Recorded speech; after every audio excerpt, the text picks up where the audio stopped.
الفاتحة.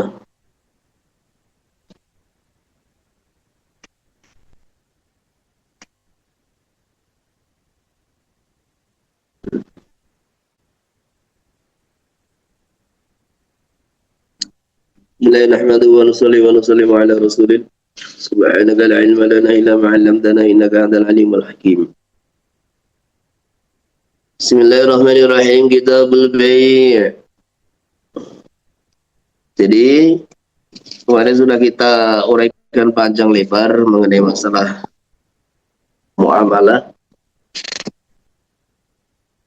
Di sini untuk membuat akad, maka nanti kita tekankan bagaimana setiap akad. Poin pertama, gambaran akad. Poin kedua, rukun-rukun akad beserta syaratnya. Jadi karena tanpa memahami setiap akad rukunnya itu apa saja, setiap rukun itu persyaratan apa saja, maka kita tidak akan bisa memahami hakikat gambaran akad tersebut dan akad yang sah bagaimana, yang batal bagaimana. Kemudian poin terpenting di dalam pembahasan muamalah, terutama ini kaitan dengan muamalah modern, yaitu istilahnya dalam kitab dikatakan takhrijul furu' 'alal furu'. Jadi ada model-model muamalah terbaru. Jadi istilahnya itu kejadian-kejadian yang terbaru yang belum dibahas oleh para ulama-ulama mutaqaddimin, mutaakhirin. Ini belum pernah dibahas, maka disitulah para fuqaha, para ulama al-mu'asirin, kontemporer, akhirnya menggali hukum muamalah tersebut, dikiaskan dengan furuk-furuk yang serupa, yang sudah tertulis di dalam kitab-kitab madhab. Jadi, apa itu namanya takhrijul furu' 'alal furu'. Saya ulangi, nanti akan saya bahas banyak perkara yang tidak ada di dalam kitab-kitab fikih, belum dibahas, entah itu indal mutaqaddimin, indal mutaakhirin. Tetapi itu adanya adalah karena ini barang baru, perkara baru, muamalah baru, maka ulama-ulama kontemporer, fuqaha yang ada di basul masail yang di pondok-pondok pesantren, yaitu menggambarkan itu muamalah, dikiaskan dengan pembahasan yang sudah ada. Yang namanya itu pembahasan mengenai uang kertas, uang digital, mengenai jual beli online, dropshipper, dan segala bentuk macamnya. Maka itu nanti namanya takhrijul furu' 'alal furu', sehingga pembahasan itu diusahakan semaksimal mungkin, sebisa mungkin dikiaskan dengan masail-masail yang sudah dijawab oleh para fuqaha ul madhab Asy-Syafi'i radhiyallahu anhum wa ardhahum. Kitabul Bai'. Jadi Bai' itu apa? Bai' itu adalah akad muawadhah. Jadi akad muawadhah yang memberikan kesan milkiyata ainin aw manfaatin ala ta'bid. Jadi di dalam kitab-kitab fikih definisi jual beli itu apa? Akdul muawadhah. Jadi akdul muawadhah mahdhatin yang murni tufidu milkiyata ainin aw manfaatin ala ta'bid. Jadi ini adalah akad muawadhah maliyatin. Nah, gitu aja. Tufidu atau yufidu milka ainin aw milkiyata ainin aw manfaatin ala ta'bid. Ini coba dipahami baik-baik definisi ini.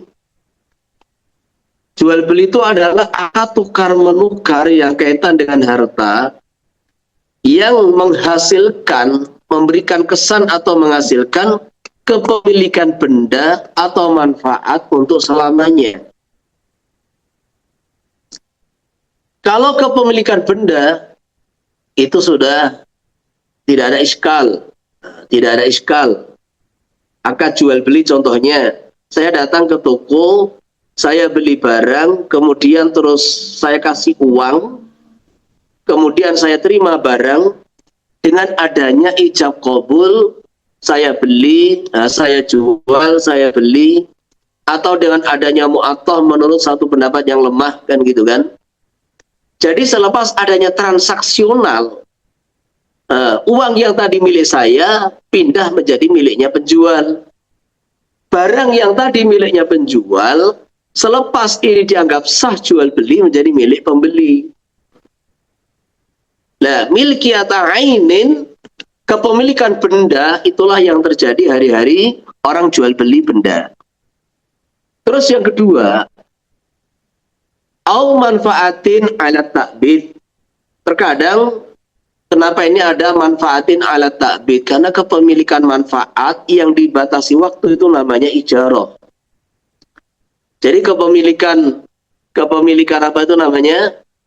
Kepemilikan manfaat yang dibatasi dengan pekerjaan, dibatasi dengan waktu. Saya menyewa rumah, maka manfaat rumah selama masa sewa itu milik saya. Saya menyewa kendaraan, manfaat kendaraan selama masa sewa itu milik saya. Ini namanya ijarah. Lah jual beli itu manfaat yang didapat itu statusnya selamanya. Artinya seterusnya. Jadi kalau saya beli rumah, ya sudah, rumah itu milik saya seterusnya. Selama saya tidak menjual, memindah hak milik, ya seterusnya milik saya. Saya beli, apa itu namanya, beli motor, ya motor itu selamanya milik saya. Selama saya tidak pindah, tidak alihkan pada orang lain, ya seterusnya milik saya sampai saya mati. Karena hukum kepemilikan itu ya, sampai orang mati, kalau sudah mati, menjadi pindah milik secara otomatis, secara syar'i pindah kepada ahli warisnya. Nah sekarang manfaat contohnya apa? Jadi kayak orang jual beli hak cipta, kan gitu kan. Jadi jual beli hak cipta satu karya itu juga termasuk beul manfaat. Hak cipta itu kan, itu Pak, hak cipta kan ada kitabnya loh. Kitab itu bukan hak cipta, kitab itu yang dicetak gitu loh. Yang dijual itu bukan kitabnya tapi hak cipta. Sekarang beli hak cipta, mungkin beli macam-macam teknologi digital itu kan ada hak ciptanya. Jadi hak cipta suatu karya, hak cipta sebuah karya, ketika dijual dan itu dilindungi oleh undang-undang, maka itu termasuk jual beli sebetulnya adalah manfaat. Di mana orang yang punya manfaat hak cipta, maka dia punya hak untuk mencetak itu barang dan itu dilindungi oleh undang-undang. Gitu loh. Maka kalau di kitab namanya ya hakul murur, kan gitu kan. Kalau hak cipta ini sebetulnya dibahas ya oleh ulama-ulama kontemporer gitu loh. Kalau yang di kitab itu hakul bina, hakul murur, kita punya rumah di tengah sawah, dikelilingi oleh orang lain. Lah kita nggak punya jalan gitu loh, nggak punya jalan.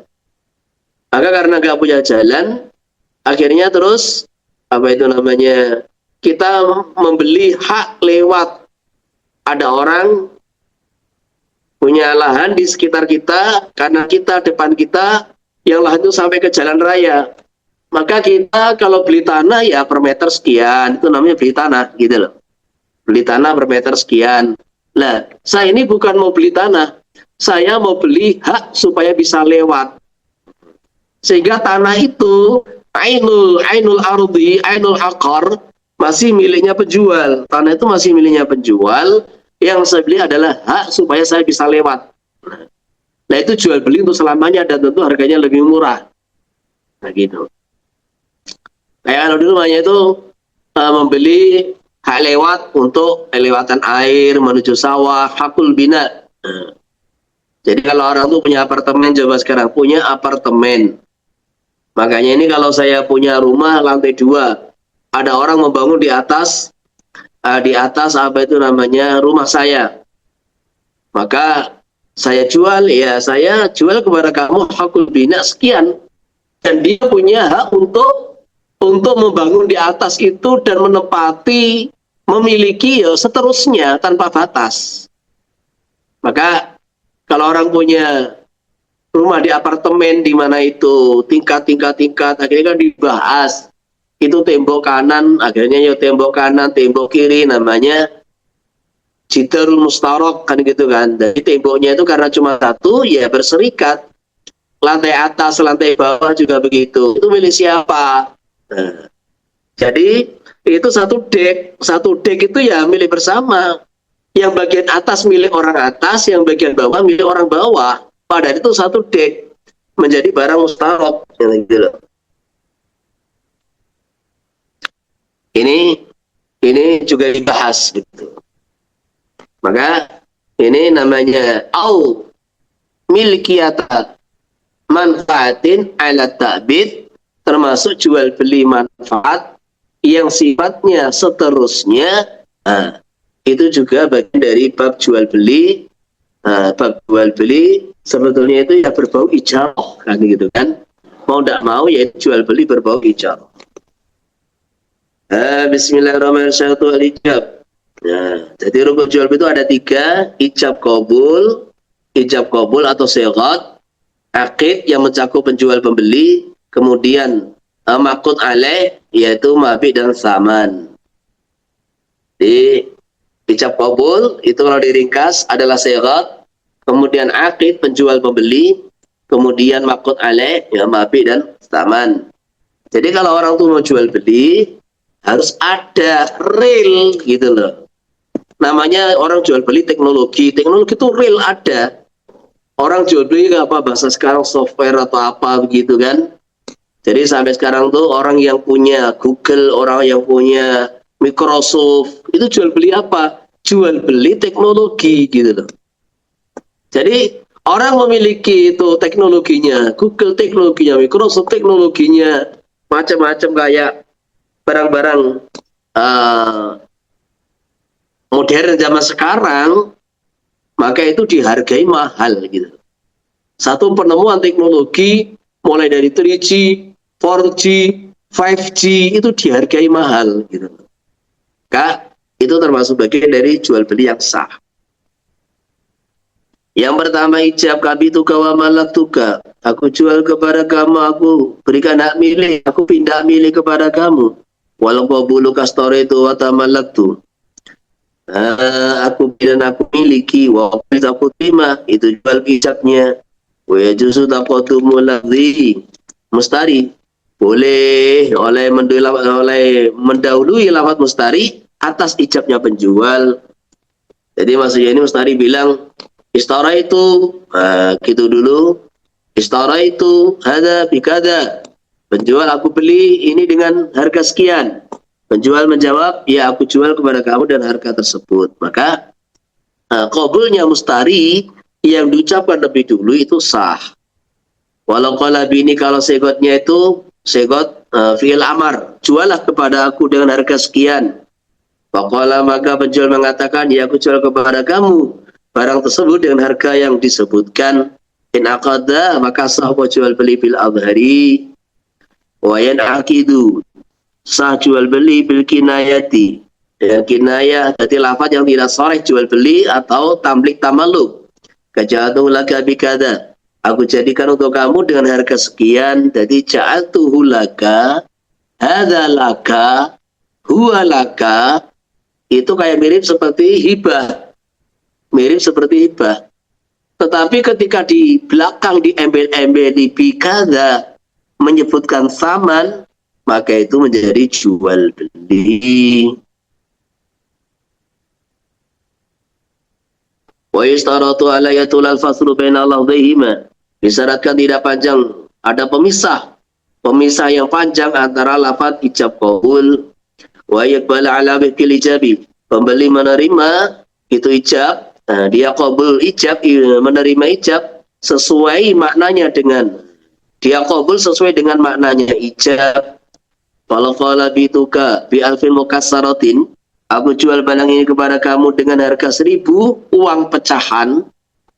Faqala, maka pembeli menjawab, qabiltu bi alfin sahihatin. Aku terima ini ijab dengan harga 1.000 uang utuh. Lam yasihha, maka tidak sah. Wa isyaratul akhrasi bil aqdi kan nutqi. Isyarahnya orang bisu dengan akad jual beli seperti pembicaraan orang yang bisa berbicara. Jadi perhatikan, ini simple di Minhaj ini, penjelasan masih jauh lebih longgar dengan Fathul Mu'in atau di Tashil. Karena Fathul Mu'in itu sarah, Minhaj ini matan gitu. Tapi coba diperhatikan, jadi Imam Nawawi rahimahullah di dalam kitab Minhaj ini cuma meriwayatkan pendapat yang ada di dalam mazhab Syafi'i. Baik itu sumbernya dari Imam Syafi'i atau dari Ashabul Wujuh. Nah, mereka itu tidak ada ikhtilaf, sepakat bahwa jual beli itu harus ada ijab qabul. Lah, dasarnya apa? Dasarnya apa? Kenapa jual beli harus ada ijab qabul? Sedangkan di dalam Al-Qur'anul Karim Allah Subhanahu wa taala menegaskan illam takuna tijaratan an taradhim minkum, bahwa jual beli itu cukup ada saling ridho antara penjual pembeli. Begitu pula dalam hadis sahih, innamal bai'u an taradhin. Sahnya jual beli itu sah, innamal bai'u an taradhin. Jual beli itu sah kalau saling ridho antara penjual pembeli. Nah, kalau kita membaca kitab-kitab syarah, yang dijadikan sebagai dalil adalah ridho itu memang kita sepakat ridho itu syarat sahnya jual beli. Sehingga jual beli dipaksa itu nggak sah kecuali dengan alasan yang diterima oleh syariat. Nanti dibahas. Tetapi kata Imam Syafi'i, ridho itu kan khafi. Ridho itu sesuatu yang tersembunyi dalam hati.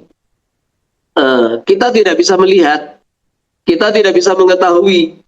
Maka harus ada perkara yang jelas menunjukkan adanya ridho, yaitu apa? Yaitu sirat. Jadi waridho amrun khafiyun la yattali'u la yutalau alaih faunitul hukmu bisababin dhahirin wa wasirah, sehingga fala yan'aqidu bil mu'atoh idil filu la yatulu biwad'ihi. Jadi karena ridho ini sesuatu yang khafi, maka harus ada perkara dhahir yang menunjukkan adanya ridho untuk memutuskan jual beli itu sah. Maka Imam Syafi'i radhiyallahu anhu mewajibkan adanya sirat. Nah, terus kalau kita ini ikut pendapat ini bahwa jual beli harus ada sirat, maka nanti ada beberapa syarat yang harus dipenuhi. Yang jelas sirat ini longgar, bisa sore, bisa kinayah, bisa ijab dulu baru qabul, bisa qabul baru ijab, bahkan bisa segotnya fi'il amar, sore. Maksudnya itu longgar gitu. Kemudian wa yustaratu alayatul al-fasl bainal lafdhihima. Jadi ada 3 poin ini. Ada 3 poin.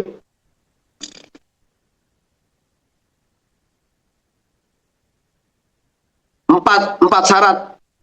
Yang 2 tidak disebutkan, tapi di kitab fikih itu disebutkan. Yang pertama, antara ijab qabul tidak dipisah dengan pemisah yang lama, entah pemisah itu ucapan ataupun diam yang lama. Terus yang kedua, antara ijab qabul harus sesuai di dalam maknanya. Jadi yang pertama, tidak boleh dipisah. Kalau dipisah, maka harus diulangi lagi sewotnya. Kemudian yang kedua, harus sesuai secara maknanya. Jadi kalau satu bilang saya jual harga 1.000 dengan uang pecahan, malah pembeli menjawab dengan uang utuh. Jadi dinar dirham itu ada utuh, namanya sahihah. Lah mukasarah itu dinar dirham yang dipotong jadi 2, dipotong jadi 4, dipotong jadi 8 zaman dulu untuk membeli barang-barang yang lebih murah.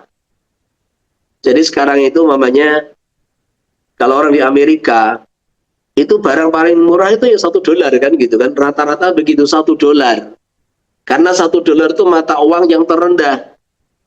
Kalau di bawah dolar itu ya mungkin uang-uang fulus receh begitu, tapi ya $1. Lah begitu pula dalam zaman dulu tuh mata uang tuh kalau nggak 1 dinar ya 1 dirham. Lah sekarang bagaimana cara membeli barang yang di bawah 1 dirham 1 dinar? Maka itulah ada dipotong, potong jadi 2, dipotong jadi 4, nah begitu. Itu namanya uang mata uang dinar dirham yang dipotong-potong, digunting-gunting. Nah, beda dengan uang kertas. Uang kertas itu memang ada pecahan, ada $100, $50, 10, 20, 5, 1. Ada 500 real, 100 real, 50, 20, 10, 5, 1 kan gitu kan. Rupiah juga begitu.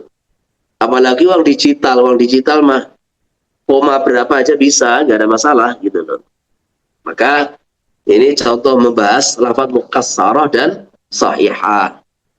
Yang ketiga, tidak boleh ada taklik. Jual beli nggak boleh ditaklik. Yang keempat, tidak boleh ada pembatasan waktu. Jadi jual beli itu yang alat tabir, tidak boleh dibatasi waktu. Makanya kalau ada orang jual beli dibatasi waktu, ya nggak sah. Cuma kan itu berlaku di masyarakat kampung, katanya beli tanah 5 tahun kan gitu kan. Beli tanah 5 tahun, beli tanah 3 tahun, itu sebetulnya bukan jual beli, tapi sewa yang diucapkan dengan segot jual beli gitu loh. Jadi hakikatnya itu sewa tanah 3 tahun, sewa sana 5 tahun. Nah bagaimana hukumnya? Terjadi ikhtilaf bainal ulama. Ulama yang memandang akad itu yang dipandang adalah segotnya, ya tidak sah. Karena jelas itu jual beli yang mu'akkad. Lah ulama yang memandang bahwa akad itu yang dipandang adalah maknanya, ya sah. Karena faktanya, prakteknya, orang mengatakan jual beli tanah 3 tahun, 5 tahun, itu prakteknya persis seperti hukum ijarah. Persis seperti hukum ijarah. Maka disitulah apa itu sebagian ulama yang memandang maknanya itu sah, ya seperti sekarang itu loh. Sekarang itu kan jual beli tiket kan gitu kan. Itu jual beli tiket, apa manfaat tiket kan gitu kan. Itu sebetulnya itu jual beli tiket itu tuh masuk dalam kategori akad ijarah sebetulnya gitu. Entah itu tiket pesawat, entah itu tiket ke tempat wisata, entah itu apa namanya tiket bis, kereta, sebetulnya itu ijarah. Jadi ketika ditentukan nomornya sekian, bisnya ini, anunya ini, ya sudah, ima ijarah fiddimah, ima ijarah ijaratul ain gitu loh. Jadi ima ijaratul ain, ima ijaratul dimah, cuma hurufnya orang sekarang dianggap itu jual beli tiket, beli tiket. Udah itu sudah familiar di seluruh dunia gitu. Maka yang begitu itu ulama kontemporer yang memahami, ya sudah itu hurufnya orang sekarang mengatakan jual beli. Sebetulnya itu akad ijarah begitu. Nah, empat-empatnya ini baik itu tidak boleh ada pemisah, harus sama dalam maknanya. Kemudian tidak boleh takkid dan taklik, itu tidak berlaku empat-empatnya ini apabila kita ini ikut pendapat Imam Nawawi rahimahullah yang membolehkan jual beli dengan mu'attah gitu loh. yang membolehkan jual beli dengan mu'attah. Ini pendapat pribadi Imam Nawawi dan juga banyak diikuti oleh para ulama, di mana alasan beliau apa? Jadi ini ar-rajihu min haitsu dalil. Ini pandangan Imam Nawawi, ikhtiarat Imam Nawawi ini lemah min haitsul madhab. Beliau sebagai pengikut madhab, beliau adalah bukan ashabul wujuh, beliau cuma selevel murajjih kan gitu kan, murajjih. Jadi mujtahid fatwa di dalam madhab Syafi'i, maka pendapat pribadi itu tidak dimasukkan di dalam, tidak selevel pendapat ashabul wujuh, nggak selevel. Jadi beliau ini tidak selevel ashabul wujuh, di mana pendapatnya itu bisa dimasukkan sebagai wajhun kan gitu kan, wajhun lil ashab. Maka bahasanya itu ya istilahnya qaul Imam Nawawi itu dianggap ikhtiarat, karena beliau ini dibanding dengan ashabul wujuh ya termasuk ulama mutaakhirin, maka ini ikhtiarat pendapat pribadi Imam Nawawi. Satu sisi beliau juga seorang muqallid, pengikut madhab Syafi'i, bahkan ini murajjih kan gitu kan. Satu sisi beliau juga mujtahid kan gitu kan, mujtahid. Maka terkadang punya pandangan pribadi. Nah itu sudah ada kitabnya, ikhtiarat Imam Nawawi itu min haitsul madhab ya sangat dhaif gitu loh, dhaif, marjuh. Tetapi min haitsul dalil itu rajih. Ini bahasanya orang yang memegang etika di dalam bermadhab. Makanya mu'attah, jual beli mu'attah seperti kita di Indomaret, di Alfamaret itu, di mall-mall, kita ini ambil, kemudian serahkan ke kasir, tidak ada satu patah kata pun akan jual beli, serahkan kasir, langsung bayar, pergi. Nah, ini kalau ikut pendapat Imam Nawawi sah. Dan ketika kita ini mengesahkan jual beli dengan cara mu'attah, maka 4 syarat yang berlaku pada sighat itu tidak berlaku semua gitu loh. Di sini tidak berlaku. Kenapa? Ya sudah mu'attah. Bagaimana mu'attah Anda kaitkan dengan ta'liq, Anda kaitkan dengan takkid? Ini mu'attah gitu loh. Bagaimana Anda kaitkan dengan apa itu fasal bainal ijab wal qabul, dikaitkan dengan tawafuq fil makna, itu tidak masuk semua. Maka disitulah kalau pakai mu'attah ringkas ya. Jadi tidak ini bagian daripada samratul khilaf gitu. Nah sekarang ini kita jual beli di HP, bagaimana? Makanya kita orang jual beli tidak pakai ucapan, pakai kitabah, pakai tulisan. Nah, kitabah itu bagian dari kinayah. Orang jual beli bukan pakai ucapan, bukan pakai voice, tapi jual beli pakai tulisan, maka kitabah itu bagian daripada kinayah. Wasyatul aqidi ar-rusdu untuk wa'adamul ikrah bibari hakin. Jadi Imam Rafi'i menyaratkan syaratnya jual beli itu ar-rusdu. La rusdu itu artinya apa? Salahuddin wal mal. Orang yang baik agamanya dan bisa mengatur hartanya. Tetapi yang dimaksud di sini ar-rusdu adalah solahul mal. Orang yang bisa mengelola hartanya, bukan safi. Karena mulai zaman dulu orang yang buruk agamanya dalam arti fasikun itu juga disahkan jual belinya. Makanya di sini ar-rusdu, ini kebalikan daripada safi. Safi orang yang belum bisa mengelola hartanya. Nah di dalam ar-rusdu mesti ada balik akil. Orang tuh yang rusdu mesti ya berakal, mesti sudah balik. Maka ini balik akil ar-rusdu. Sobi, majnun, safi jual belinya tidak sah. Terus Imam Nawawi menambahkan yaitu adamul ikrah bi ghairi haqqin. Tidak dipaksa dengan cara yang tidak dibenarkan oleh syariat. PSDP.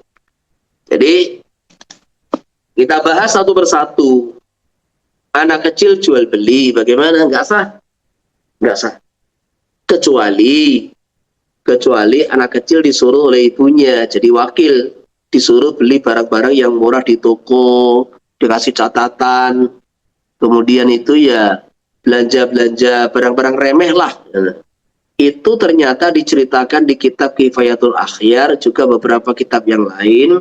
Itu tradisi yang sudah ada terjadi sejak zaman Sayyidina Umar bin Khattab, di mana para wanita ini nggak mau keluar rumah, akhirnya ngutus anak-anak kecil, terkadang belanja di pasar, barang-barang yang remeh. Sehingga menurut sebagian ulama Madzhab Syafi'i sendiri, maka anak kecil ini kalau satu diutus oleh walinya, atau terkadang ya kita lihat di MI sendiri itu, anak-anak kecil juga tidak mungkin dikawal atau dikawal terus oleh walinya. Ketika transaksi dibelikan kan nggak mungkin. Anak kecil mulai MI, SD, anak kecil dikasih uang saku, juga oleh walinya diizinkan untuk jual beli barang-barang yang ya jajan-jajan begitu itu. Dan di situ juga kita ya kartun, ya terkadang ustadz jual beli di koperasi di situ. Kita punya pondok, ya, pondoknya ada kantin, kemudian dalam pondok itu juga ada anak-anak kecil, maka mereka juga jual beli di situ itu. Makanya kesimpulannya, apa yang harus kita sampaikan, maksudnya apa yang menjadikan pegangan kita ketika mau tidak mau dalam kehidupan kita sendiri, di masyarakat kita, di luar pondok, di dalam pondok, ternyata jual beli anak kecil ini masih berlaku sampai sekarang. Gitu loh.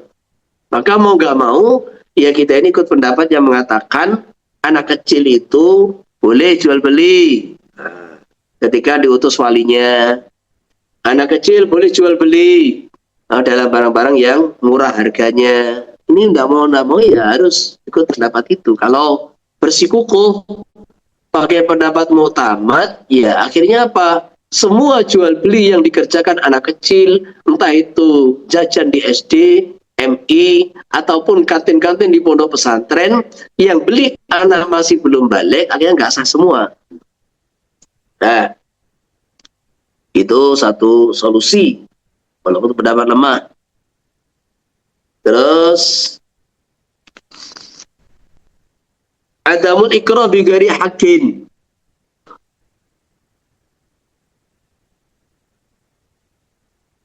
Jadi, apa ada orang itu dipaksa dengan alasan yang benar? Ada. Ada. Orang itu dipaksa dengan alasan yang benar, contohnya kayak rohin. Rohin, dia menjadikan barang sebagai jaminan. Nah, di waktu hari H, pelunasan utang, dia suruh melunasi yang nggak siap, disuruh jual marhun juga nggak siap. Maka dalam kondisi begini, qadhi berhak memaksa dia untuk menjual barangnya. Itu di antara contohnya.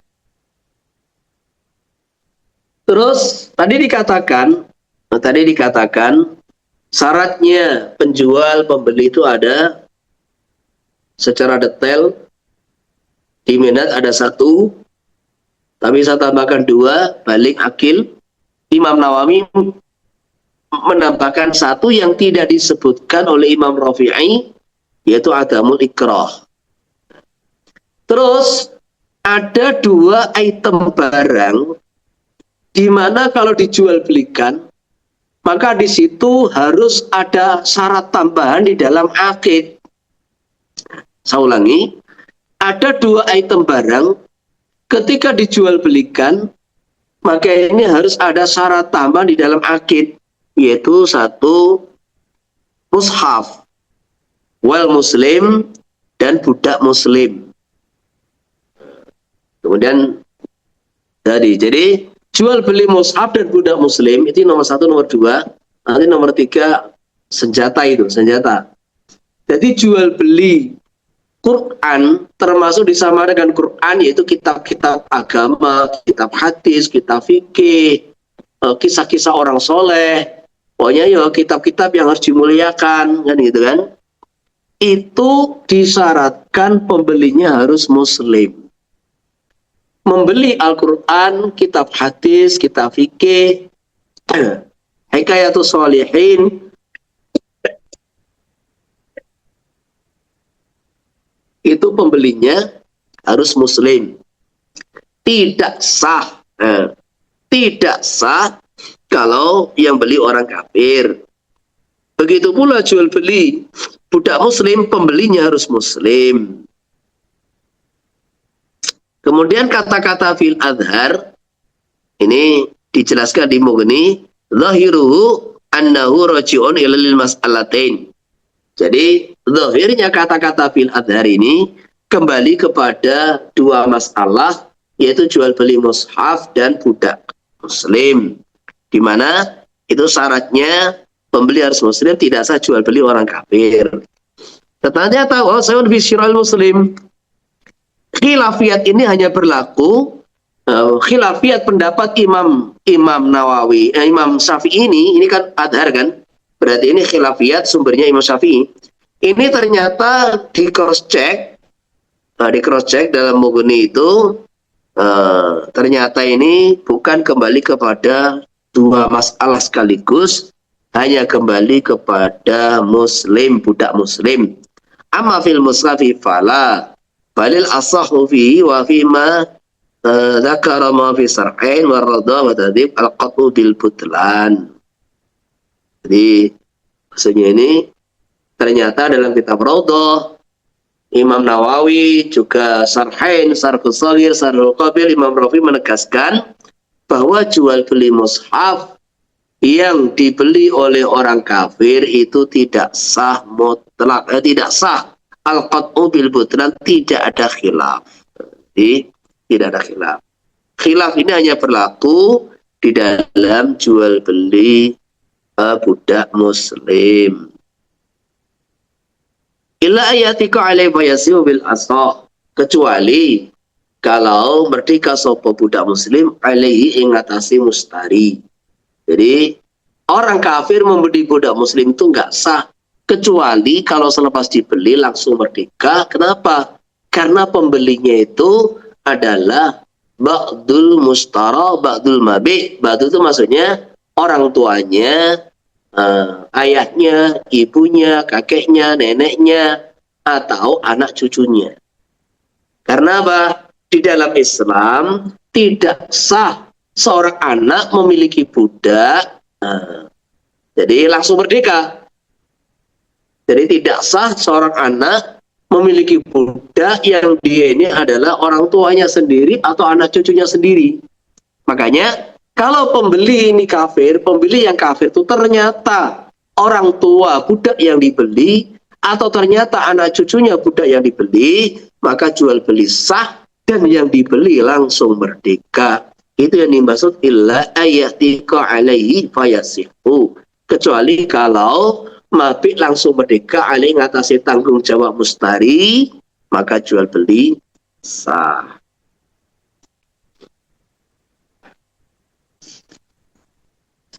Kemudian yang kedua, jadi ketiga ini, tadi sebenarnya satu masalah, jual beli mushaf dan budak muslim.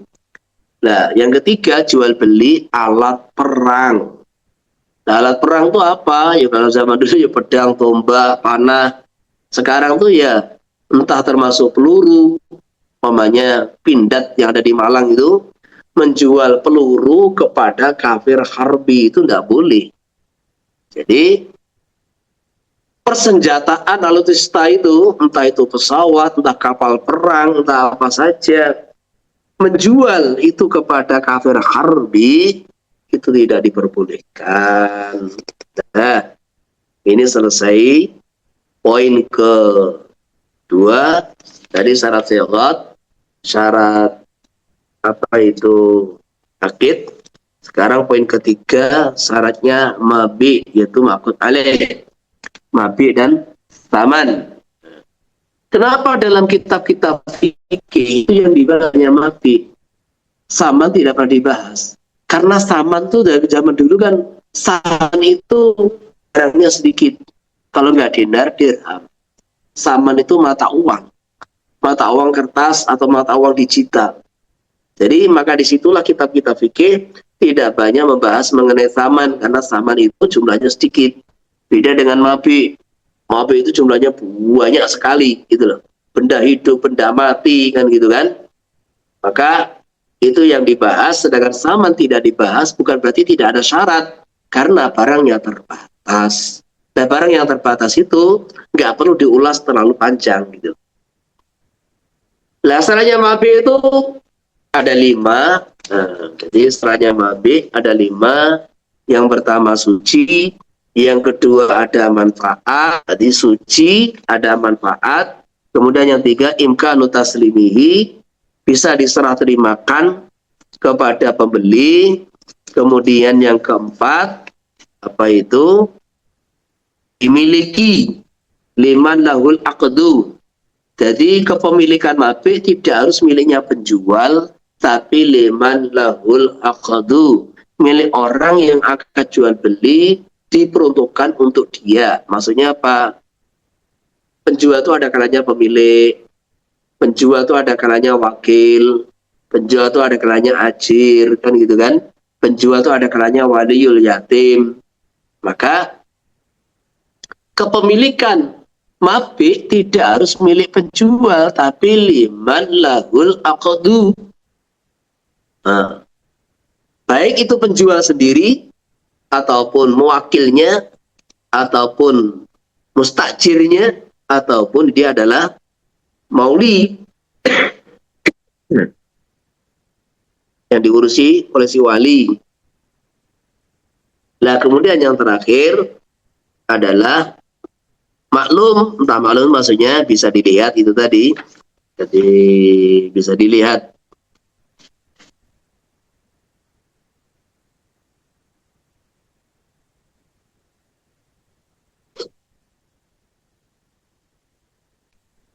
Nah, jadi saya ulangi.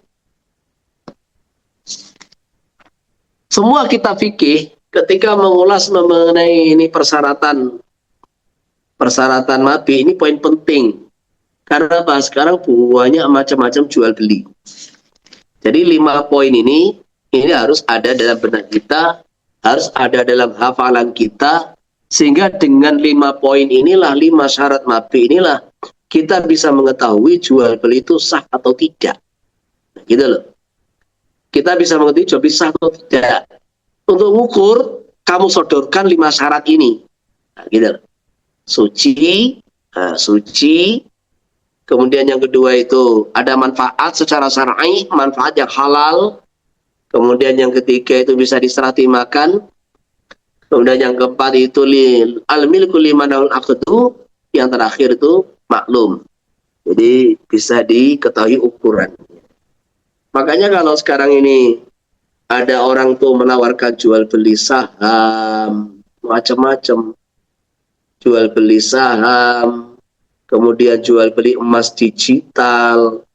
Nah, itu di MUI sudah dibahas bahwasanya orang itu jual beli emas, walaupun MUI sendiri itu membolehkan, alasannya memudahkan, ikut pendapat Ibnu Taimiyah, membolehkan jual beli emas apa itu secara kredit, kan gitu kan.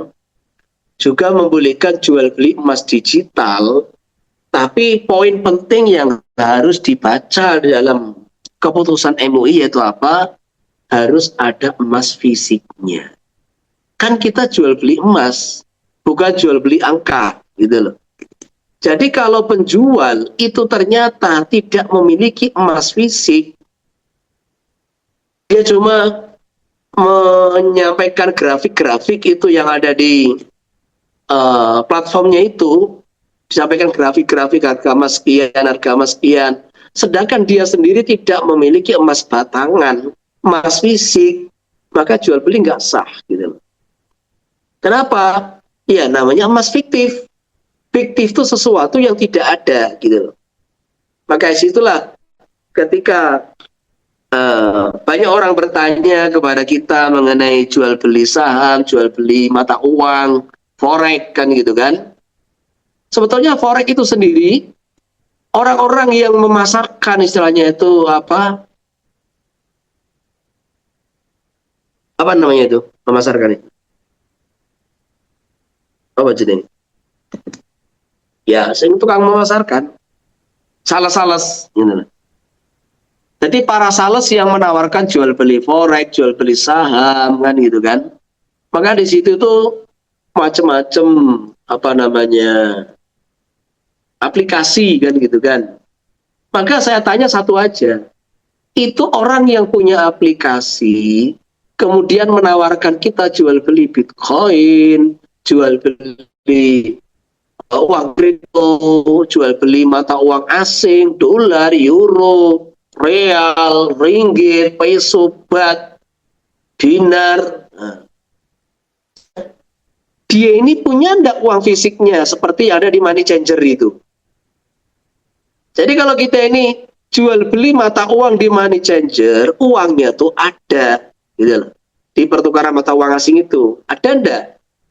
Jadi kalau mereka ini cuma buat aplikasi, kemudian cuma top up, kita top up, withdraw, kalau untung kita withdraw ke rekening kita, kemudian ini top up di situ grafik tampak bagaimana pergerakan mata uang, naik turun, kita suruh buy sell, sedangkan yang punya aplikasi nggak punya itu uangnya, maka sebetulnya jual beli di situ jual beli barang fiktif, jual beli barang tidak ada, istilahnya sebetulnya hakikatnya adalah gambling dan judi, maka disitulah tidak sah gitu loh. Sehingga terus terang terkadang tuh orang forex membawa kita kepada jual beli barang fiktif semacam ini. Kemudian mereka ini meng-share keputusan MUI kan gitu kan. Keputusan MUI di-share, nah kita jual beli barang ada kok ini Kak. Tapi ternyata itu angka-angka yang mereka sampaikan itu adalah fiktif, tidak ada. Maka disitulah kalau mau jual beli mata uang ya ada itu di bank. Kita ini beli dolar di bank tuh sampai ada rekening kan gitu kan. Ada rekening rupiah, ada rekening dolar. Jadi itu ada uang dolar tuh ada gitu loh. Kalau di perbankan itu ada gitu. Tapi kalau cuma di aplikasi-aplikasi, harus kita ini metode yang dipakai itu suruh top up, kemudian suruh main, kalau menang suruh withdraw, itu barangnya itu nggak ada gitu. Itulah yang akhirnya terjadi ya sudah, judi itu ya bisa menang bisa kalah gitu aja sudah. Jadi untuk menilai jual beli itu sah apa tidak, kesimpulannya mabi harus real, mabi itu harus ada. Karena sekarang itu banyak orang jual beli mabinya tidak ada.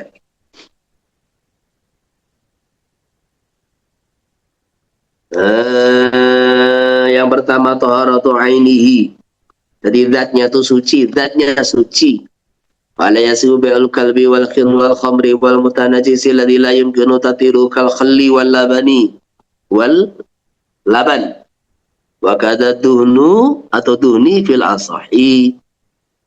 Simpel ini di kitab Minhaj. Jadi taharatu ainihi, suci zatnya. Barang yang zatnya najis, anjing, babi, itu tidak sah dijual belikan. Jadi anjing, najis, tidak sah dijual belikan. Khamr, arak, atau mutanajis, barang-barang yang kemasukan najis, yang tidak bisa disucikan, yaitu selain air. Barang-barang yang mutanajis, kayak minuman, namanya begitu, coklat, susu, begitu pula minyak, ini tidak bisa dijual belikan. Jadi kalau barang itu mutanajis tapi bisa disucikan dengan air, ya, mutanajis alladzi yumkinu tathiru bil ghasl, dicuci dengan air yang boleh, contohnya beli motornya mutanajis, beli baju, beli kain, beli kursi. Nah, itu mutanajis, bisa dicuci dengan air, ya sah. Terus bagaimana jual beli pupuk kandang? Kan kita ini punya kandang ayam, dan itu pupuknya dijual. Ini kan nggak sah. Nah terus, tapi ya faktanya gimana? Oh yo masyarakat perlu, dan itu dijual, apalagi dijual di tempat pupuk organik kan gitu kan. Pupuk organik itu jauh lebih baik daripada pupuk kimia. Sehingga pupuk organik itu ya lumayan harganya gitu. Maka ini cuma dua solusi. Jadi kotoran ayam, kotoran kambing, kotoran sapi, itu kalau kita mau jual beli, bisa ikut mazhab Hanafi yang mengesahkan jual beli mutanajis, atau nggak usah keluar dari mazhab Syafi'i, ikut pendapat Imam Ruyani dan juga sebagian yang lain yang mengatakan bahwa rawsatul makul itu suci. Jadi kotoran binatang yang halal dimakan dagingnya, ini ada beberapa ulama Syafi'i yang mengatakan bahwa kotoran itu suci, kotoran kencing, kambing, sapi, ayam. Nah, sehingga kalau kita ikut pendapat itu, khalas, bisa dijual belikan itu pupuk itu. Nah terus bagaimana Pak itu jual beli darah di PMI? Itu nggak boleh. PMI itu maunya menang sendiri. Orang suruh donor itu ya gratis, ketika sudah ada darah mereka jual. Kan kurang ajar namanya itu kan. Gitu loh. Jadi orang aja donor tuh gratis semua. Nah ketika sudah donor mereka jual, itu nggak boleh. Orang itu memberikan darah tuh kemanusiaan. Bantuan gratis. Makanya PMI kalau dia ini mau kasih darah ke rumah sakit kepada pasien ya harus gratis. Nah siapa yang dibayar? Yang dibayar adalah jasanya. Jadi jasa tenaga medisnya, jasa dokternya itu yang dibayar. Darahnya itu nggak boleh dijual. Gitu. Itu tidak sah jual beli itu. Asani manfaat falayasihu be'ul hasyarat. Menjual binatang-binatang melata, yes, kayak ular, kayak apa gitu. Binatang-binatang melata ya jangkrik. Wa kulli sabuin la yang fa. Semua binatang buas yang tidak ada manfaat. Wala habatil hinta wa nabiha. 2 biji gandum dan semisalnya yang memang tidak ada harganya. Walatillawi yang dimaksud alat musik yang haram. Wakila yasihu bil alat in udda rudatuha malan. Sah menjual alat musik yang haram kalau dianggap rudatuha, pretelan-pretelan ketika dipisah-pisah itu dianggap harta. Wa yasihu bi'ul ma'ala syatti. Jadi jual beli air itu sah. Jual beli aqua itu sah. Walaupun dia menjual air ala syatti di pinggir sungai atau di pinggir pantai gitu loh. Jadi jelas, lah wong sungai itu ada kok jual air, gitu. Maksudnya itu air itu diambil dari sungai. Orang yang membeli ngambil sendiri juga bisa. Kalau dia itu tuh menjual air, walau ala syati sah gitu loh. Maksudnya dia mengambil air itu sama sekali tidak ada kesulitan, ambil air dijual gitu di sungai sah. Waktu robi bisohra, menjual pasir atau debu yang ada di padang pasir. Padahal orang tuh pembeli mau ngambil sendiri ya boleh. Jadi perhatikan ini. Jadi yang dimaksud manfaat itu adalah manfaat yang halal menurut syariat. Jadi yang dimaksud manfaat, ada manfaat al-intifa bihi syar'an walau fil ma'ali. Jadi manfaat yang halal menurut syariat walaupun pemanfaatannya itu di masa yang akan datang. Contohnya orang jual beli benih kan gitu kan. Benih itu kan ya benih. Sekarang tuh nggak bisa dipakai. Nanti kalau sudah panen hasilnya baru bisa dipakai ya. Benih itu memang ya manfaatnya apa? Manfaatnya ditanam itu gitu loh. Benih itu manfaatnya ditanam. Maka manfaat yang halal. Contohnya gini ya. Orang jual beli pulsa, udah pulsa. Pulsa itu ya berbentuk pulsa begitu, ada angkanya begitu. Ya, itu kan manfaatnya halal. Mainan anak-anak, namanya anak-anak itu sukanya bermain, kan gitu kan. Jadi mainan mobil-mobilan, sampai boneka-boneka, gitu, apa saja. Jadi uh, sesuatu yang mungkin bagi orang dewasa itu tidak ada manfaat, tapi bagi si anak, karena anak itu ya masih suka main-main, selama permainan itu tidak bertentangan dengan syariat, maka itu jual alat mainan itu ya halal gitu loh. Yang penting jelas, beda dengan itu beli balon.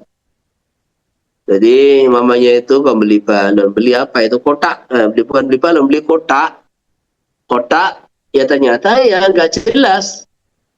Jadi cuma beli kotak, kotak itu ya ada angkanya. Nanti kalau ada angkanya ya dapat balon, dapat buku, dapat pulpen. Kalau nggak ada zong itu namanya kan judi jadinya kan gitu kan.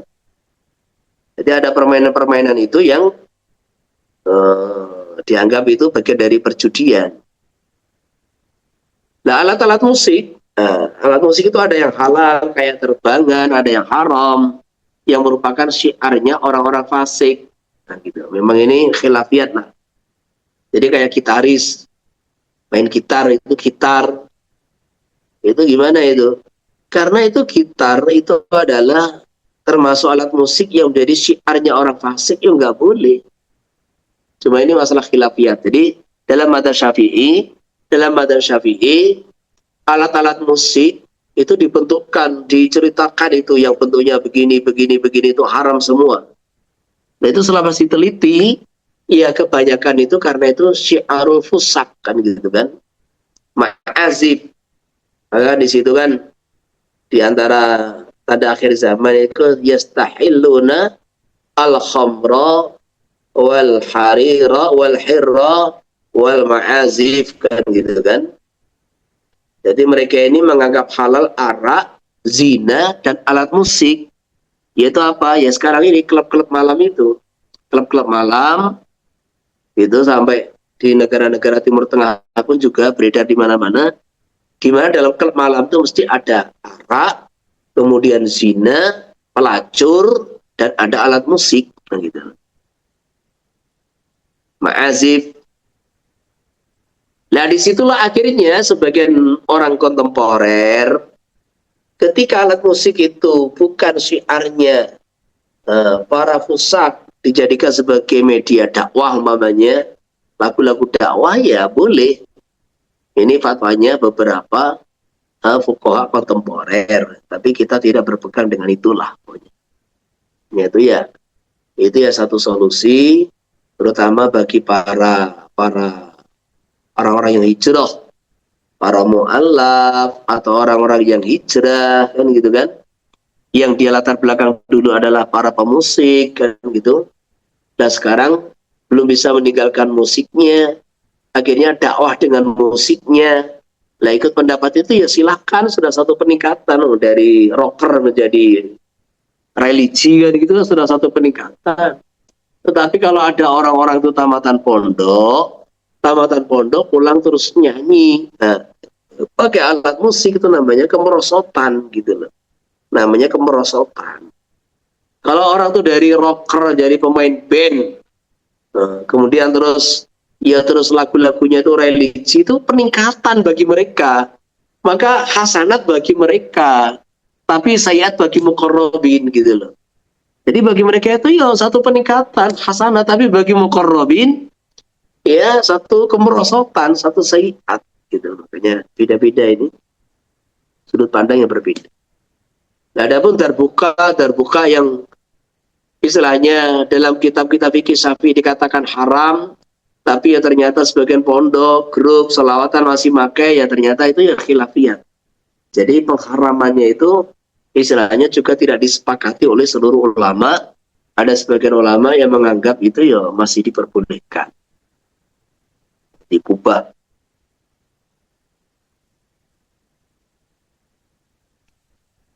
Nah sekarang masalahnya alat musik itu canggih lagi gitu loh. Jadi Lalu sekarang tuh canggih lagi, bisa pakai komputer, pakai alat, ya itu tadi bisa menirukan. Gitu. Allah. Ya, semakin melebar itu khilafiyatnya semakin kuat gitu loh.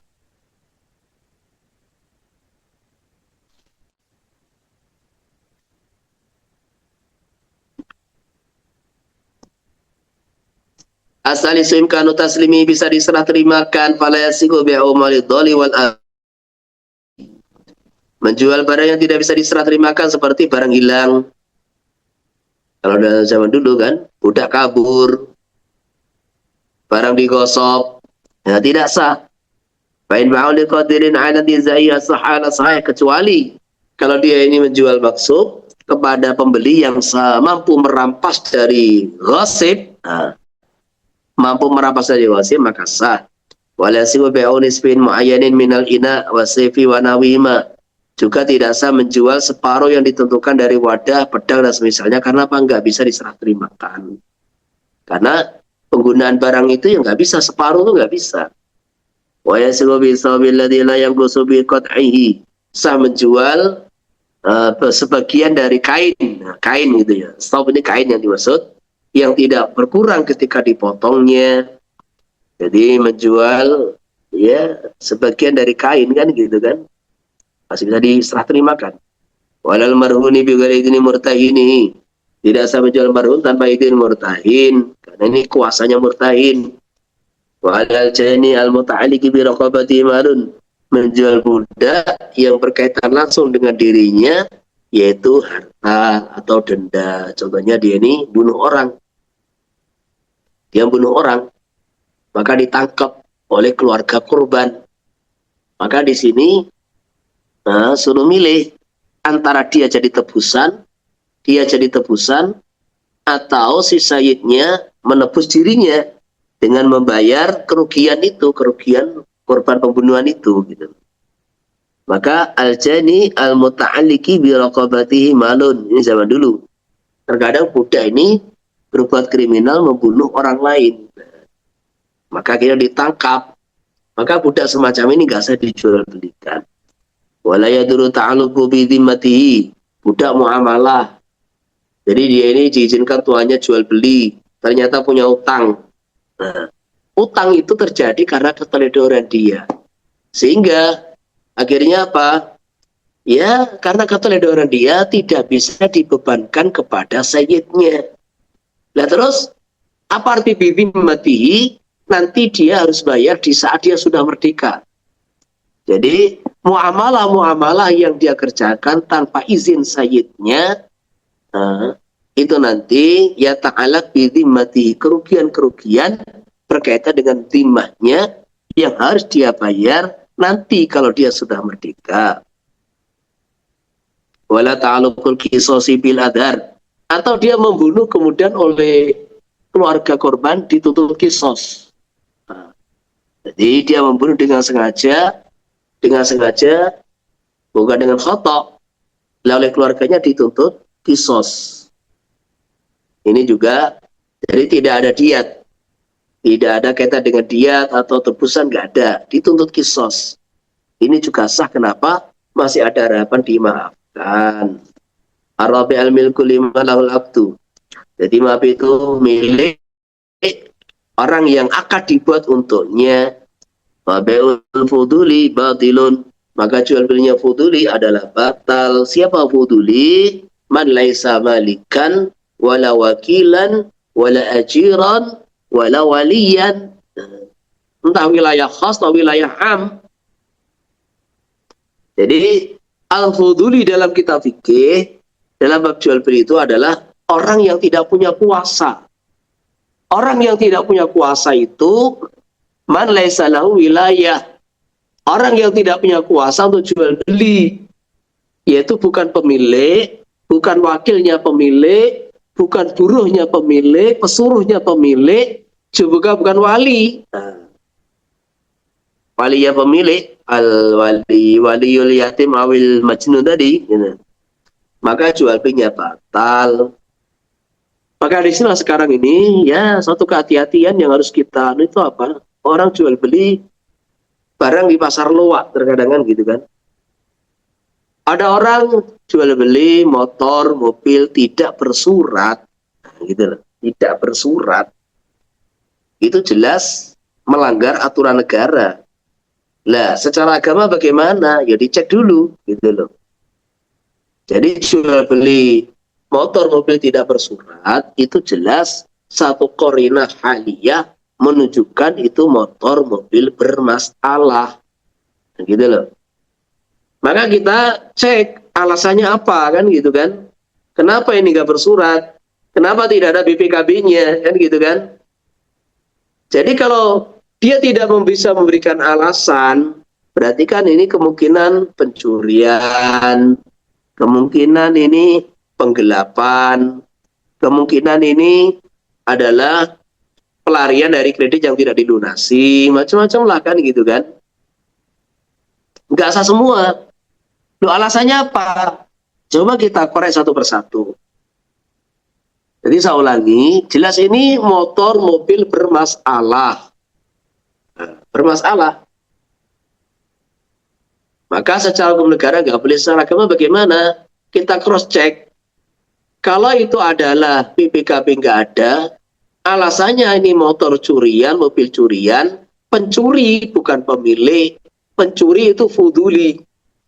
Maka membeli barang dari pencuri itu secara hukum negara yo kriminal, secara hukum agama juga satu kemaksiatan, nggak boleh. Karena membeli barang kita sebagai penadah kan gitu kan. Jadi kita membeli barang pencuri, barang curian itu secara negara dikatakan sebagai penadah kriminal, secara agama juga satu tindakan yang berdosa, jual beli juga tidak sah. Yang kedua, kalau ini pelarian kredit, berarti kan itu barang jaminan gitu loh. Jadi motor, mobil itu barang jaminan. Lah barang jaminan itu tidak sah dijual belikan. Itu betul miliknya pembeli, tapi karena kredit, lah itu sebagai anggunan jaminan marhun. Lah marhun itu nggak sah dijual tanpa izin murtahin. Nah, keliru lagi gitu loh. Maka di negara kita Indonesia ini khususnya, ya kemarin saya pernah ke Kucing juga begitu. Di mana-mana itu terkadang ada itu, ya barang-barang bermasalah begitu. Makanya kalau kita ini beli motor, ya harus jelas, lengkap surat menyuratnya. Kita beli mobil, juga harus lengkap surat menyuratnya. Nah, kemarin di Jakarta itu ditangkap kan gitu kan. Jadi rental ternyata dijual. Lah ternyata ada main aparat. Nah, baik itu di Jakarta, di sini juga begitu. Ada beberapa aparat kepolisian, tentara itu main begitu. Jadi dia ini membeli barang curian. Mentang-mentang dia aparat, nanti dia jual gitu loh. Dia beli tuh barang curian, kemudian dia jual. Pokoknya udah beres, saya backingnya. Nah, kalau ada apa-apa, nanti telepon ke saya. Nah, begitu tuh modelnya.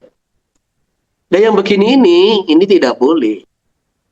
Ini ya pelanggaran hukum negara, ya pelanggaran hukum agama. Kalau bisa diungkap, ya biasanya yang mengungkap itu jabatannya, pangkatnya lebih tinggi. Nah gitu loh.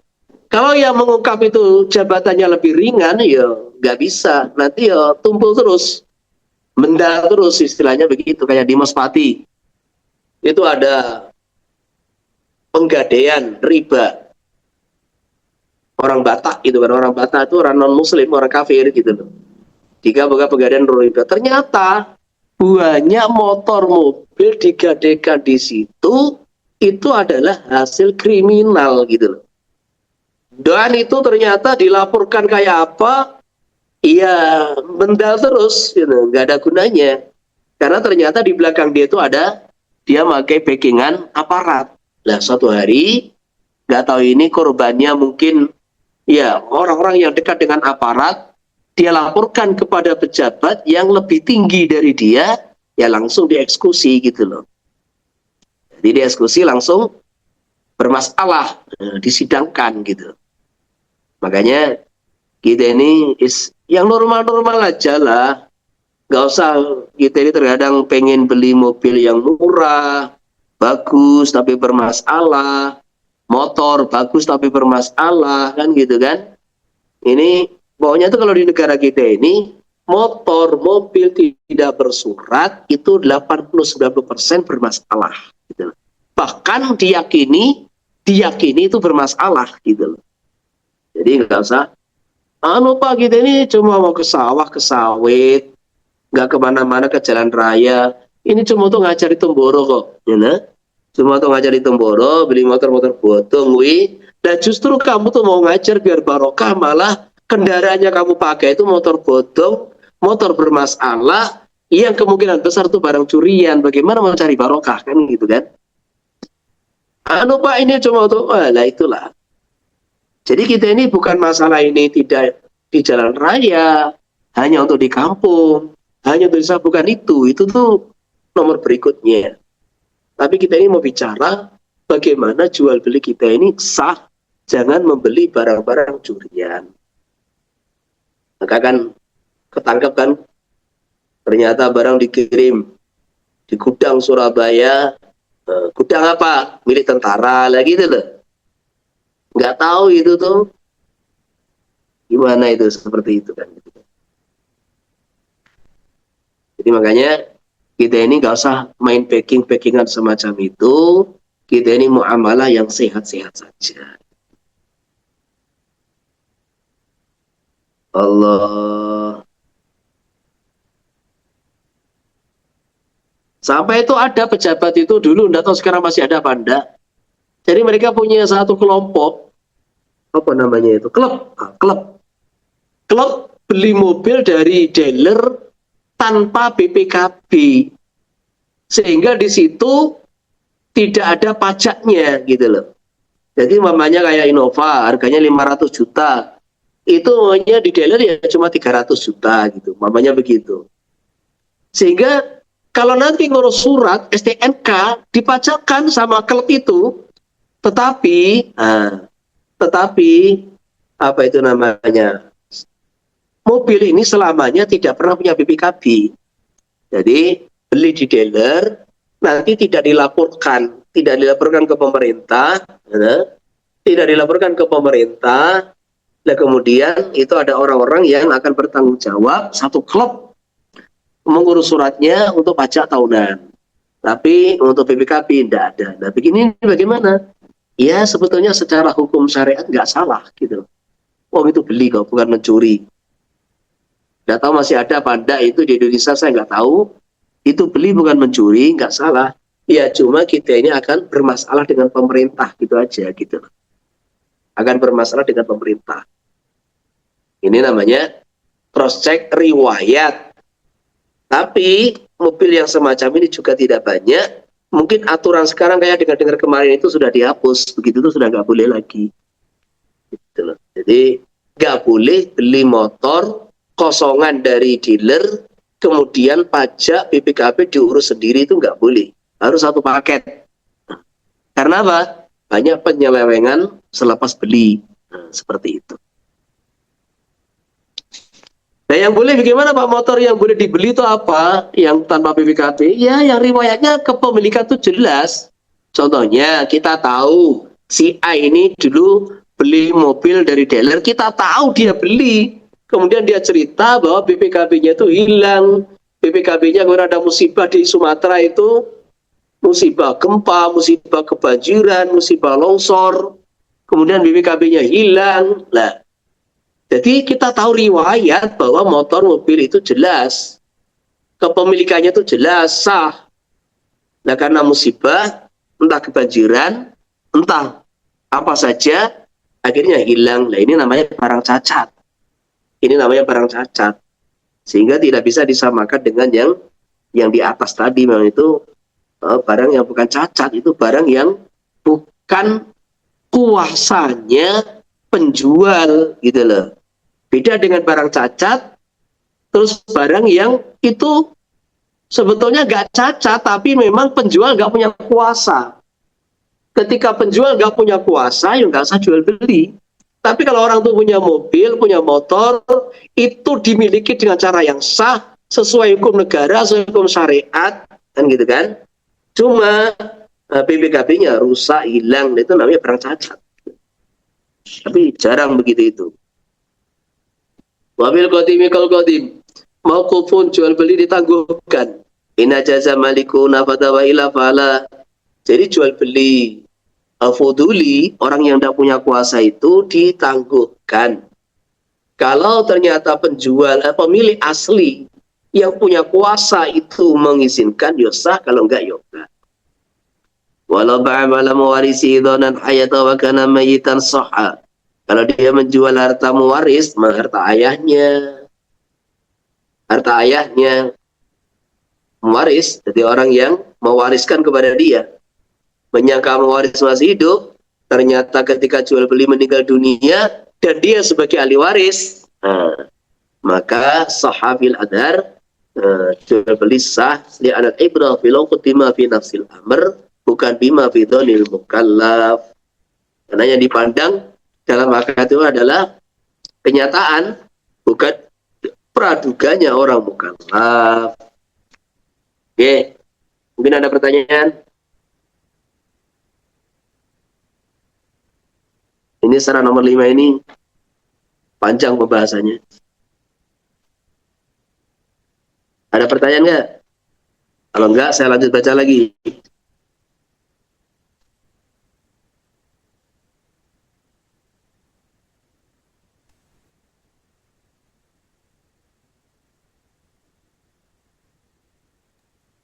Enggak ada?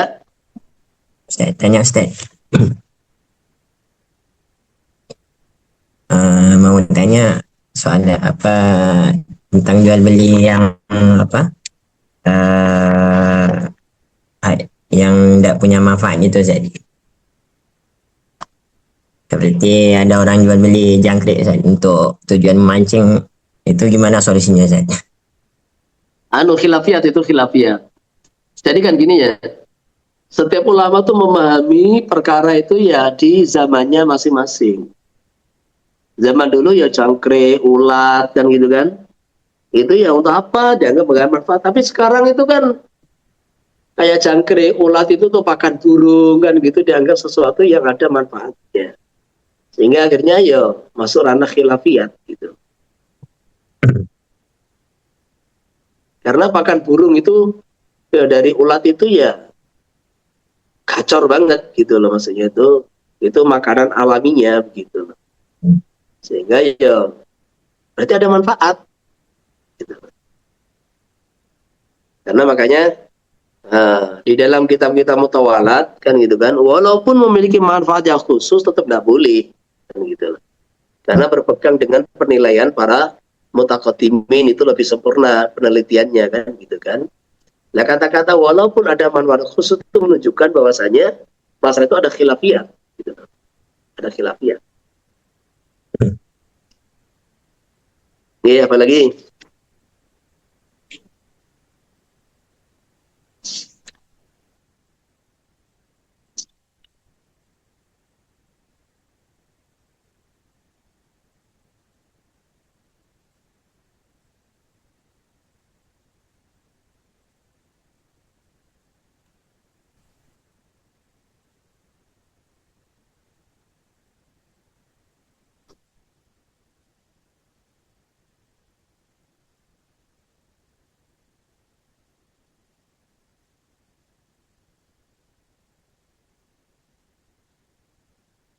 Udah lanjut.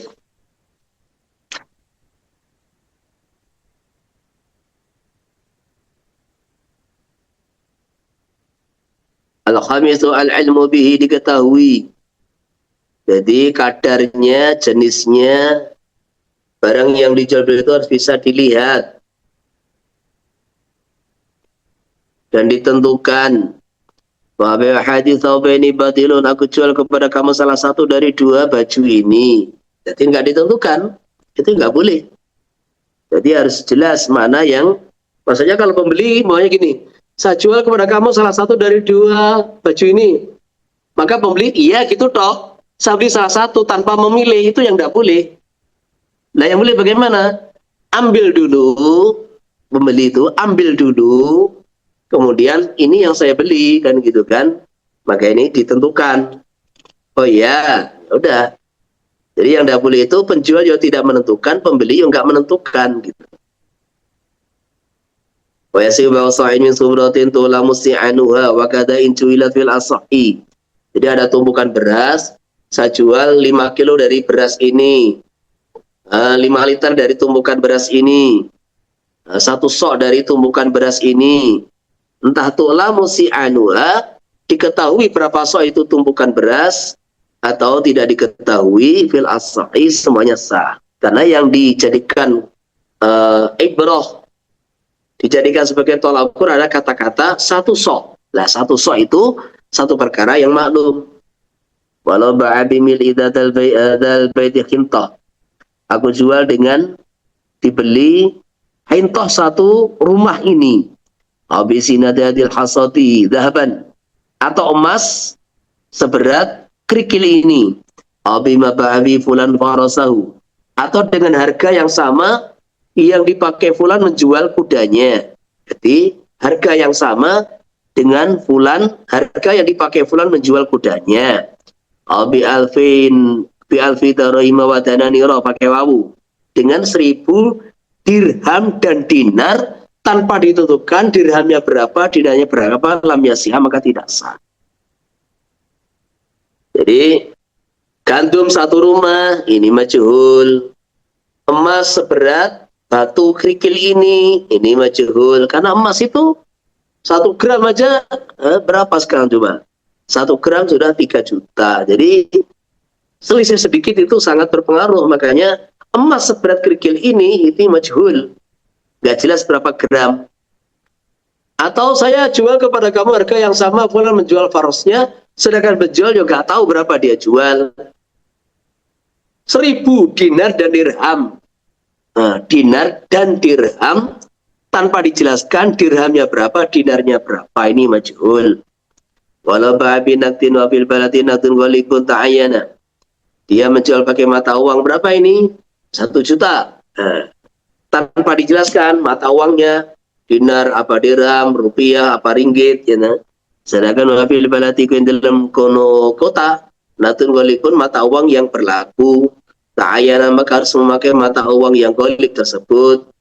Jadi kalau kita tinggal di Kuala Lumpur, ya namanya jual beli ya pakai ringgit.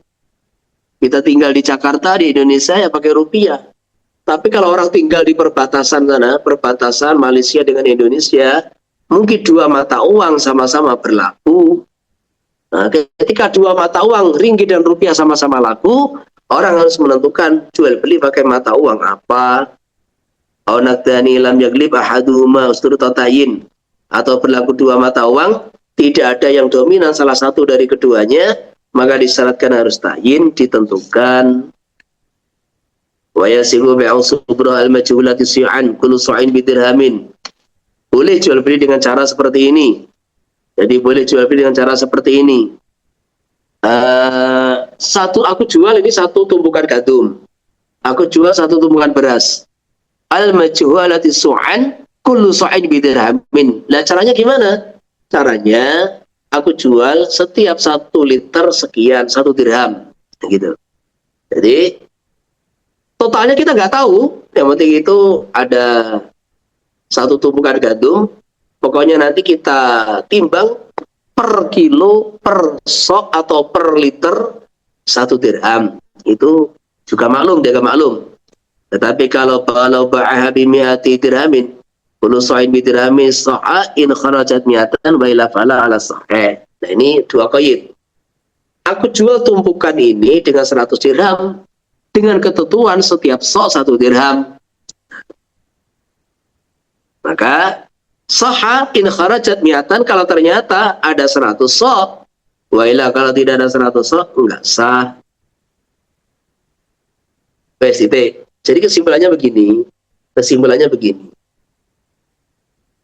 Menjual sesuatu yang ditumpuk yang tidak diketahui berapa sok itu takarannya, berapa kilogram itu beratnya, dijual dengan cara ditentukan ukurannya, pokoknya ini saya jual kepada kamu setiap 1 kilonya sekian, boleh.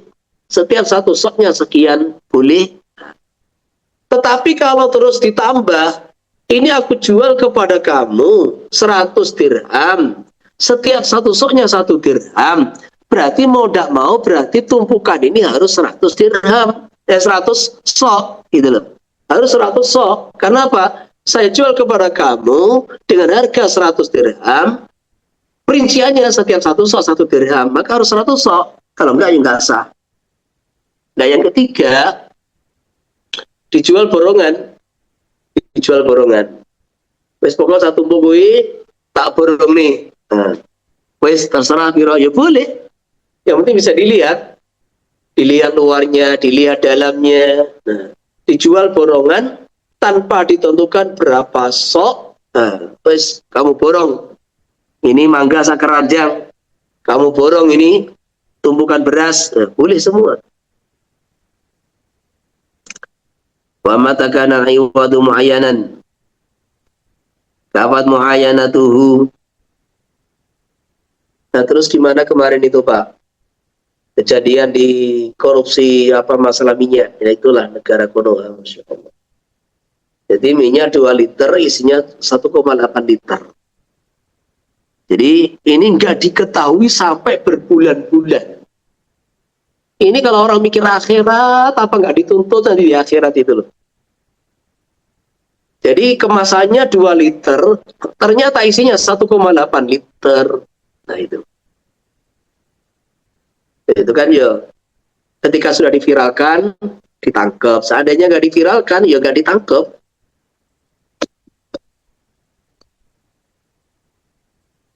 Itu namanya barang cacat gitu loh.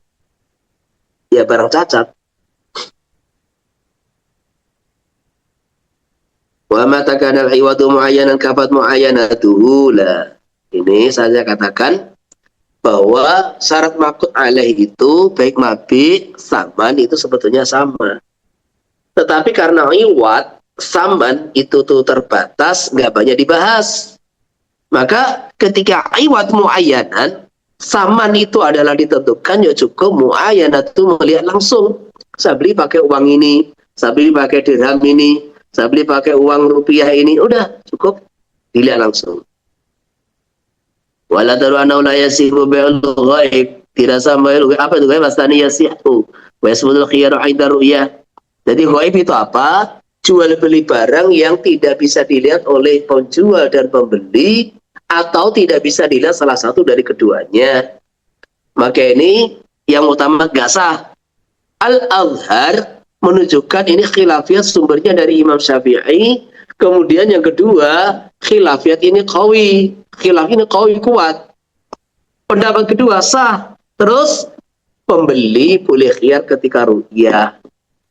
Nah, inilah yang kita bahas kemarin masalah COD. Bahwasanya COD itu ya secara transaksi tidak sah. Karena apa? Beuten biden. Nah, solusinya apa? Solusinya nanti ketika kode datang ya kita akad baru supaya terjadi perpindahan milik. Tidak aklu amwalina sibil batil gitu. Nah, tetapi COD itu ada dua juga. Ada yang buka dulu baru bayar, ada yang harus langsung bayar, kan gitu kan. Kalau COD itu buka dulu baru bayar, khalas. Jual beli sah.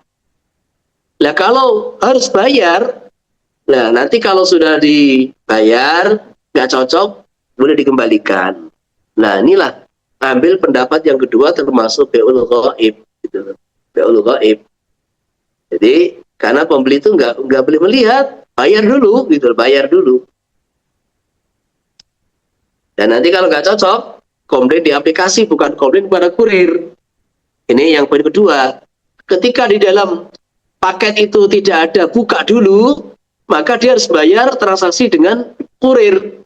Nah, dia jual beli dengan kurir. Kurir adalah apa itu wakilnya perusahaan yang dipercaya oleh penjual, gitu loh.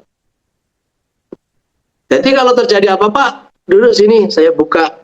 Loh, ternyata nggak cocok Pak, kan gitu kan. Saya kembali, oh nggak bisa Mas. Bapak, kalau mau komplain, komplain di aplikasi. Nanti akan suruh kirim ke apa itu ekspedisi Shopee itu gitu loh. Jadi bukan tugasnya kurir. Kurir cuma transaksi untuk menjual, terima uang.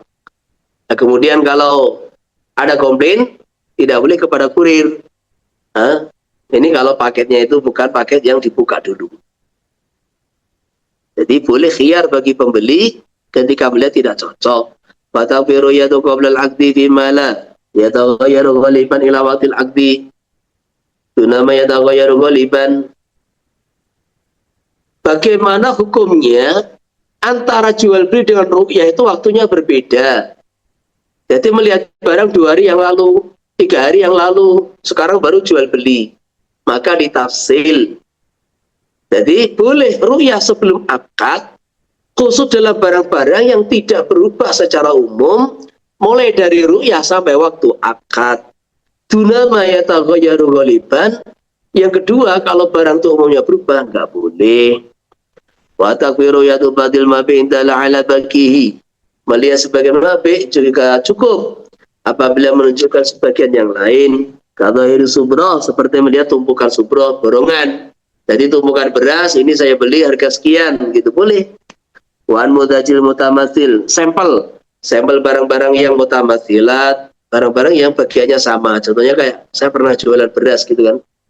Jadi orang jualan beras, masuk gudang, karungan begitu, itu bukan dibongkar satu persatu, enggak. Tapi per karung itu dicodos, pakai alat besi itu dicodos, dilihat.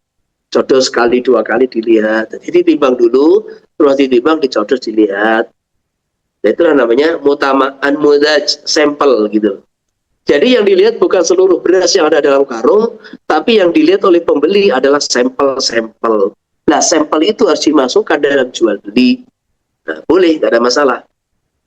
Au kana siwana lil baqi khilqatan ka kisri ruman wal baydi. Perhatikan, ini ada kata khilqah. Jadi, yang dilihat adalah kulitnya sebagai pelindung isinya. Jadi, aukana badul mabi yang dilihat adalah siwanan lil baqi khilqatan. Jadi, khilqatan harus alami, alami natural, bukan sinai. Contohnya apa? Ya kayak kulit, delima, cangkang telur. Makanya kalau orang jual beli kelapa bagaimana? Kalau jual beli kelapa, memang kelapa, ya harus dibuka. Ini kalau sudah keras dibuka, tinggal batoknya itu. Tidak boleh jual beli kelapa bersama kulit luarnya, karena menipu, nggak jelas. Tapi beda dengan kelapa muda. Nah, kelapa muda jual beli dengan serabutnya, kulit luar itu nggak ada masalah. Karena apa? Karena memang kelapa muda itu yang diambil airnya, gitu loh. Ya degan yuk airnya. Itu akan berubah kalau kelapa itu dikupas, gitu loh. Dikupas akan berubah. Makanya kalau jual beli kelapa muda bersama kulit luarnya, serabutnya yang hijau itu nggak ada masalah. Tapi kelapa tua harus dibuka. Karena kalau nggak dibuka itu, kalau kulit luarnya dianggap itu ya horor gitu, nggak jelas. Nah, terus kalau di petani gimana, Pak? Kita jual beli kelapa tua. Ini kalau di petani harus kupas dulu kan repot, ya itulah. Ini istihati ya sudah. Terus kata-kata khilqah. Jadi perhatikan itu kan. Kata-kata khilqah. Wal kisri sufla lil jauzi. Jadi kulit bagian bawah yang keras bagi jauz. Jauz itu pala, walauzi dan almond, badam, almond. Jadi jauz sih kalau mutlak yang dimaksud pala yang kecil itu.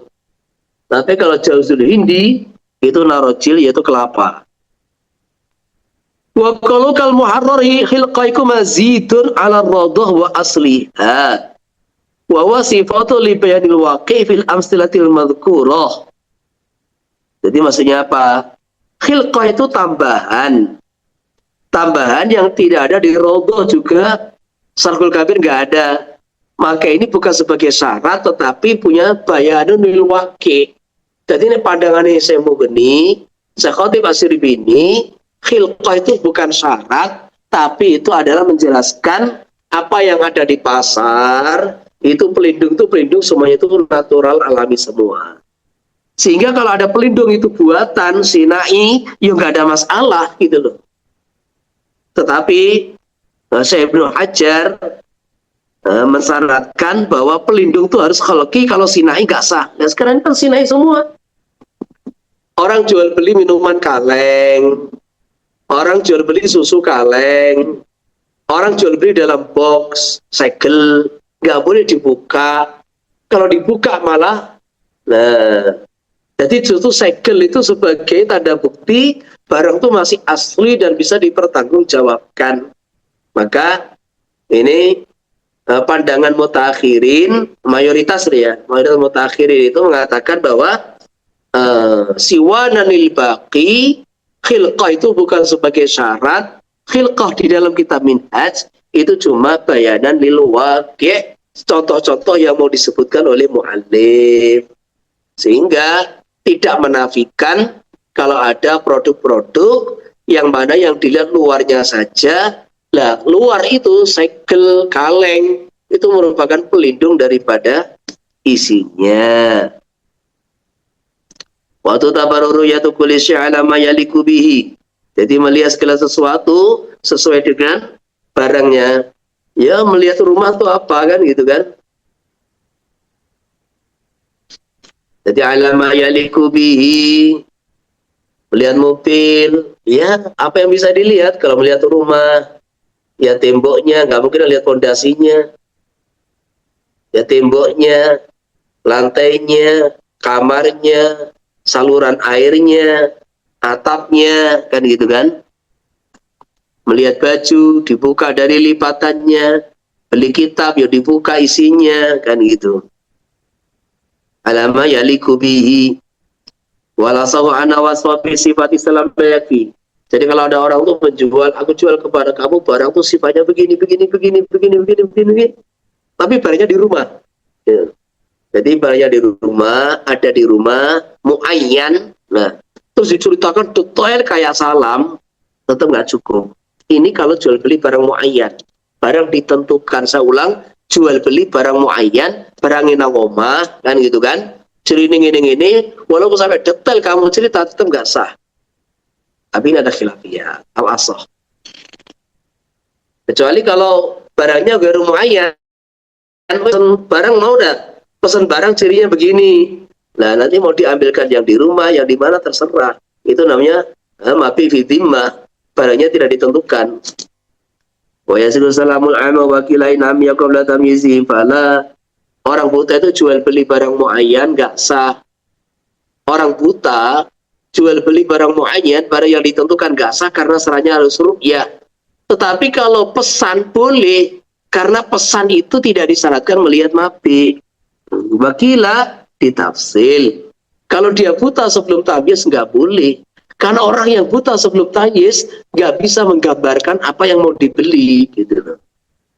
Jadi orang yang buta sebelum tamyiz itu nggak bisa menggambarkan apa yang dia dibeli, maka nggak boleh. Gila, itu pendapat yang lemah. Tapi yang mutamat salamul a'ma, sah secara mutlak, tidak dibedakan butanya sebelum tamyiz atau selepas tamyiz. Cukup ya? Gak ada tanya? Mudah-mudahan Allah kasih manfaat. Subhanallah wa bihamdihi. Subhanallah. Assalamualaikum warahmatullahi wabarakatuh.